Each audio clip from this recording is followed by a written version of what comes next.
গো। হ্যাঁ বলো। আজকে তো দেখছি সাইকেলে হাড়ি বাঁধুনি। না আজকে হাড়ি বাঁধি। তা আজকে চালানি মাছ নিয়ে এসছো নাকি? সবে চালানি মাছ। আচ্ছা তাহলে দেখাও দেখি। এই দেখো এগুলো নতুন এক রকম মাছ আছে, এগুলো আচ্ছা। কাকলে মাছ। এই কাকলে মাছ বললে এগুলো কাকলে? হ্যাঁ কাকলে মাছ, এগুলো সমুদ্রের মাছ। হ্যাঁ হ্যাঁ এই দেখো কত বড় বড় ঠোঁট দেখেছো? হ্যাঁ অনেক বড় তো দেখছি। দেখেছো? আর এগুলো খেতে ভালো লাগে কিন্তু। হ্যাঁ কি সুন্দর আর চকচক করছে। একদম চকচক করছে। আচ্ছা আর আর কি নিয়ে এসছো? আর এই দেখো চিংড়ি নিয়ে এসেছি। দেখাও দেখি। দারুণ সাইজের চিংড়ি আছে। এই দেখো দেখেছো? এগুলো ছোট ছোট না? হ্যাঁ লাউ দিয়ে করলে দারুণ লাগবে খেতে। দারুণ লাগবে খেতে। খুব সুন্দর চিংড়ি, দেখো প্রচুর চিংড়ি নিয়ে এসেছে দেখো। এই তো অনেক অনেক তো। হ্যাঁ আর খুব সুন্দর। হ্যাঁ দারুণ সাইজের। আর টাটকা চিংড়ি না? একদম টাটকা। আর সঙ্গে নিয়ে এসেছি দেখো সিলভার কাপ মাছ। আচ্ছা তাহলে দেখাও দেখি।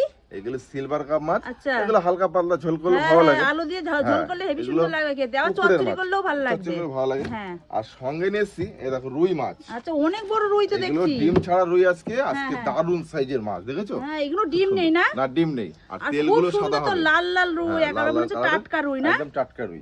ডিম এগুলো নেই। বরফের মাছ। আর তেল হবে মাছটাই। হ্যাঁ আর এখানে আছে দেখো কাচকি মাছ আছে। আচ্ছা এই দেখো এখানে আছে কাচকি মাছ। হ্যাঁ হ্যাঁ এগুলো সমুদ্রের মাছ, এগুলো চচ্চড়ি করলে ভালো লাগে টেস্ট হয় খেতে। খেতে। হ্যাঁ এই দেখো খুব সুন্দর সাইজের। হ্যাঁ এই দেখো সব মাছ সাইকেলে সাজিয়ে নিয়েছি, এখন বেচতে বেরোবো। তো চলো পরে ভিডিও আবার দেখা হচ্ছে নতুন কিছু নেই, এখনকার মতন টাটা।